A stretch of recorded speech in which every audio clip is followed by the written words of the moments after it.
नमस्कार बंधुरा आमी पीथिका देवनाथ बीना वर्ल्ड चैनेले छोटो बड़ो सबाइके स्वागत जानिए आज के आमार भिडियोटी शुरू करछि। आशा करी ठाकुरेर कृपाय आपनारा सबाई भालो आछेन, आमराओ भालो आछि। आज के आमी कुशन कभारेर एकटी डिजाइन निये एसेछि आपनादेर सामने। खूब यूनिक खूब सुंदर एकटी डिजाइन। कुशन कभारटी किभाबे तैरी करेछि बा कत मिटार कापड़ लागे सेटा एई भिडियोते देखिए देब। देखानोर आगे एक कथा बोलते चाই আপনাদের যারা আমার চ্যানেলে নতুন, আই হোপ ভিডিওটি যদি ভালো লাগে তাহলে প্লিজ একটা লাইক আর সাবস্ক্রাইব করতে ভুলবেন না। আর যারা অলরেডি কাজটি করে ফেলেছেন তাদের অসংখ্য ধন্যবাদ। আমি প্রথমে দু কালারের কাপড় নিলাম, পপলিন কাপড়। সাধারণত লাল আর সাদার সাথে কম্বিনেশন ভালো হয়, তাই পপলিন কাপড় লাল 1 মিটার আর সাদা 1.5 মিটার কুশন কভারটি তৈরি করার জন্য নিয়ে নিলাম। প্রথমে একটি গোল প্লেট নিলাম, প্লেটের সাহায্যে সার্কেল করে কেটে নিলাম। লাল কাপড়ের সার্কেল লাগবে 9টি আর সাদা কাপড়ের সার্কেল লাগবে 9টি।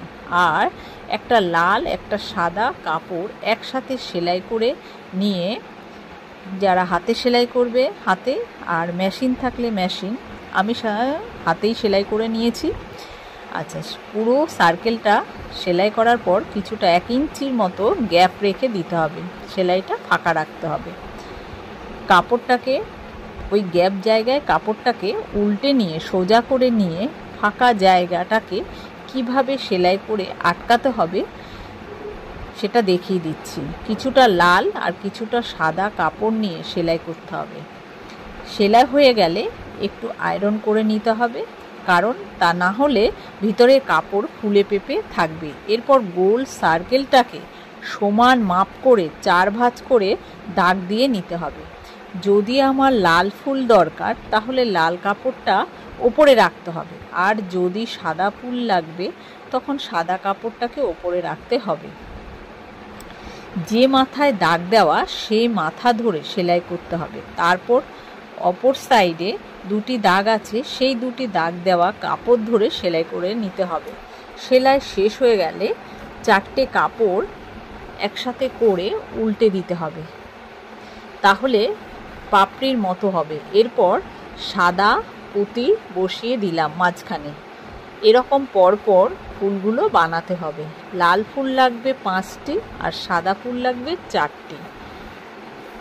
একটা লাল আর একটা সাদা ফুল নিয়ে প্রথমে যেমন করে সেলাই দেখানো হয়েছে তেমনি করেই একটার সাথে একটা জোড়া লাগাতে হবে।